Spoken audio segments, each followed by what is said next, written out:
Le JT Foot Mercato avec Parions Sport en ligne. Avec le code FM10, profitez de 90 € de bonus plus 10 € sans dépôt sur Parions Sport en ligne. Bonjour à tous les passionnés de football et on se retrouve aujourd'hui pour un nouveau JT Foot Mercato. Et on commence en France avec le PSG qui se déplace à Lorient à 19 h pour rattraper son match en retard de la 29e journée de Ligue 1. Les Parisiens auront l'occasion de devenir champions de France pour la 12e fois de leur histoire. Mais attention, ils devront attendre le match de 21 h car si Monaco s'impose face à Lille, le club de la capitale pourra encore patienter avant de soulever le trophée. Pour ce match, Luis Enrique a décidé de faire tourner toute l'équipe car Vitinha, Hakimi, Zeremri et Barcola ont été laissés au repos par le coach espagnol. De quoi s'attendre à voir débuter des joueurs peu utilisés comme Soler ou Mukiele, ou bien des jeunes comme Mayulu. La Ligue 1 nous réserve de belles affiches ce soir et surtout un magnifique Marseille-Nice. Désireux de se rapprocher de l'Europe, les Marseillais doivent absolument l'emporter pour remonter à la 7ème place, synonyme de qualification européenne. Et avec notre partenaire Parions Sport en ligne, vous pouvez parier sur ce match avec une offre de bienvenue de 90 € et un bonus de 10 € sans dépôt avec le code FM10. Comme d'habitude pour vous aider, les pronos de la rédac, Dimitri et Stéphane vont un match serré avec un match nul 1 partout. Quant à moi, je vois bien Marseille continuer sa belle série à domicile en l'emportant 2-1. Et on n'oublie pas le pari fun du jour. Dans un match où les deux équipes peuvent marquer, on voit bien Aubameyang et Mofi mettre la balle au fond des filets, côté à 6,25. Avant les rencontres du soir, Giroud s'est livré en interview pour le Figaro. Dans un bulletin de notes, le mythique coach de l'AG Auxerre a évalué le profil de Kylian Mbappé sur différents aspects du jeu. Il est formidable, mais encore incomplet. En vitesse de course, je lui donne 15 sur 20. En technique générale, 16 sur 20. Mais en vitesse d'exécution, il monte à 19 sur 20. Il fait les choses plus vite que n'importe qui au monde. Et c'est un joueur beaucoup moins complet qu'un Pelé par exemple. En revanche, de la tête, je lui mets 6 sur 20. Il est nul.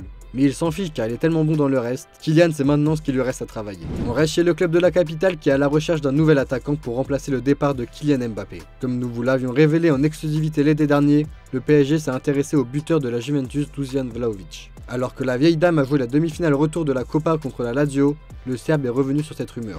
J'ai entendu, j'ai vu les journaux, mais moi je ne savais rien et je ne m'y suis pas tellement intéressé. Je pensais surtout à bien me préparer pour faire une bonne saison. Il me reste 2 ans de contrat et je suis très bien ici. C'est ma réponse. Je veux gagner quelque chose d'important avec la Juve. Ensuite on verra, on en parlera plus tard.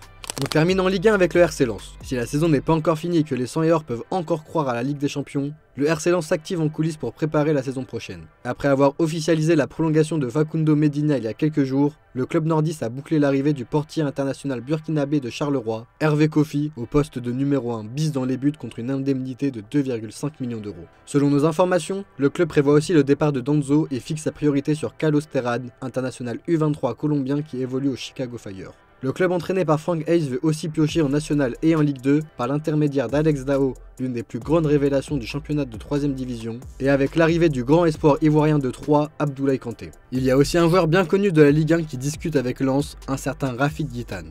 Le néo-international algérien s'éclate à Estoril depuis le début de saison où il est arrivé en provenance de Reims. Avec 5 buts et 3 passes décisives en 29 matchs de Liga Portugal, l'ancien Havrais, dont le nom revient avec insistance du côté du Benfica Lisbonne, pourrait faire son retour en Ligue 1 par la grande porte à Lens. Pour rappel, Guitane dispose d'une clause libératoire de 5 millions €. On part en Espagne où le FC Barcelone est sur tous les fronts. Côté Mercato, la Porta et Deco s'active pour se débarrasser de 5 recrues. On commence avec Cancelo. En provenance de Manchester City, le Portugais perd du crédit petit à petit pour la direction catalane malgré ses débuts convaincants. Selon AS, la faute sur Ousmane Dembélé et sa prestation face au Real ne sont pas bien passées en interne. Le board catalan a encore du mal à trancher car son expérience et sa polyvalence restent quand même des atouts appréciés.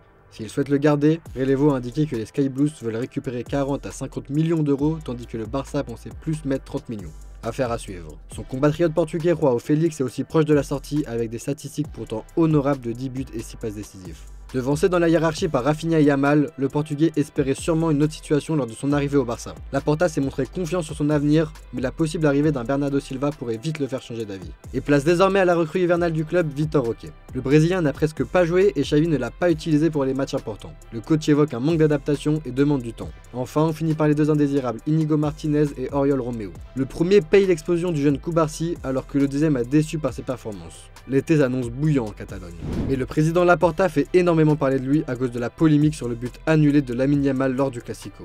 Après que le président Blaugrana a évoqué une possibilité de rejouer le match face au Real, une nouvelle révélation sur cette rencontre entre les deux ennemis jurés secoue encore l'Espagne ce mercredi. Parmi toutes les caméras fonctionnelles et mises en place pour cette grande affiche du football espagnol, l'une des plus importantes ne marchait pas sur l'action du jeune espagnol. La production télévisée de Mediapro et de la Liga pour le Classico de dimanche dernier était composée d'un total de 36 caméras. Mais la prise de vue aérienne au-dessus de la ligne de but du gardien ukrainien du Real Madrid, Andrei Lunin, pour obtenir une prise de vue informatique via la technologie d'œil de faucon, a été enregistrée uniquement à partir de la caméra située au corner et non dans le coin opposé, comme cela aurait dû fonctionner en temps normal pour capturer Lunin de face. C'est ce qu'a expliqué Jordi Basté, un journaliste espagnol de renom dans l'émission El Món à la radio catalane. En tout cas, on n'a pas fini d'entendre parler de cette histoire. Et le Belly Time continue aussi après le Classico. L'Anglais fait le bonheur du Real Madrid. Le joueur est le plus décisif du club madrilène, il est notamment le meilleur buteur de son équipe, mais le jeune milieu britannique fait aussi sourire en Allemagne où il régale le Borussia Dortmund, son ancien club. Selon AS, en plus du prix de transfert, le club allemand continue de percevoir des primes grâce à ses performances. Au total, la valeur de l'opération pourrait grimper à 133,9 millions d'euros, à un départ assez bien négocié. Dans la capitale espagnole, la gestion du cas Arda Güler crispe la direction madrilène qui ne comprend pas les choix de Carlo Ancelotti. Le Turc n'a pas joué la moindre minute depuis le 16 mars et son entrée en jeu face à Osasuna. Revelo explique que cette situation fait débat au sein de la Casablanca. Plusieurs voix comme celle de Rouni Calafat, le dénicheur de talent merengue, défendent Güler et espèrent voir son temps de jeu augmenter. Ancelotti aurait quant à lui dans sa tête un plan pour l'intégrer en douceur tout en respectant la hiérarchie. Güler devra encore prendre son mal en patience. Au Bayern Munich, Jamal Musiala évoque enfin son avenir. Joueur essentiel de l'équipe bavaroise, le jeune milieu offensif allemand est désormais indiscutable en Allemagne. Dans une interview accordée au quotidien espagnol Marca, Jamal Musiala s'est dit concentré sur l'instant présent. Je ne cherche pas beaucoup plus loin. Cela a toujours été une de mes forces, me concentrer uniquement sur le présent. Le football est ici et maintenant, et mon seul défi est d'essayer de m'améliorer chaque jour. J'espère cependant être un meilleur joueur dans 5 ans qu'aujourd'hui. Alors que Musiala se voit rester au club, Tourelle, lui, a déjà annoncé son départ à la fin de la saison, et le club est à la recherche de son remplaçant. Après les rumeurs Alonso, Nagelsmann ou bien Zidane, on apprend aujourd'hui que ça s'accélère entre le Bayern Munich et le sélectionneur de l'Autriche, Ralf Rangnick, d'après Bild. Toujours d'après les indiscrétions du média allemand, une réunion importante avec Rangnick a eu lieu ce week-end. Depuis, il réfléchit intensément à la proposition faite par la direction du Bayern. Le principal intéressé a confirmé avoir échangé avec les Bavarois lors d'un entretien accordé aux médias autrichiens 90 Minuten. Il y a eu un contact du Bayern et j'en ai informé la fédération autrichienne. Nous entretenons une relation de confiance. Je me concentre sur l'équipe nationale autrichienne. Nous sommes entièrement concentrés sur l'Euro. Je me sens très à l'aise ici. Pour le moment, il n'y a aucune raison d'y réfléchir de manière intensive et concrète. Et si tout cela évolue dans le bon sens comme prévu, les derniers détails pourraient être réglés dès cette semaine.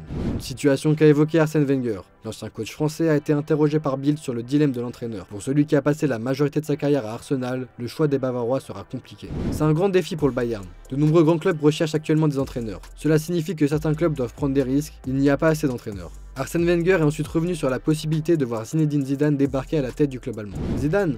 Oui, pourquoi pas. Zidane ira-t-il en Allemagne? Je ne sais pas. En tout cas, l'Alsacien ne répondra pas à l'affirmative si on lui propose l'offre. Je ne suis pas sur le marché. On s'envole vers l'Argentine où l'état de santé de Carlos Tevez inquiète tous les fans du ballon rond. L'ancien footballeur de 40 ans a passé la nuit à l'hôpital. L'Argentin a été transporté d'urgence dans une clinique de Buenos Aires cette nuit après avoir souffert de douleurs à la poitrine.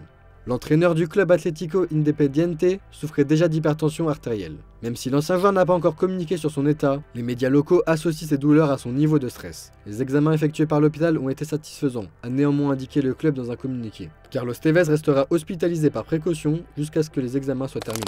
On passe à l'officiel du jour où une légende espagnole quitte Bilbao. Dans une vidéo publiée par le club ce mercredi, Iker Muniain a annoncé son départ du club. Formé dans le nord de l'Espagne, Muniain a tout connu dans son club de cœur. Plus jeune joueur à débuter, il en est devenu le capitaine depuis plusieurs saisons. Et quoi de mieux que de partir sur un sac pour écrire un peu plus sa légende. C'est ce qu'a réussi à faire l'attaquant de 31 ans en ramenant la Coupe du Roi à la maison.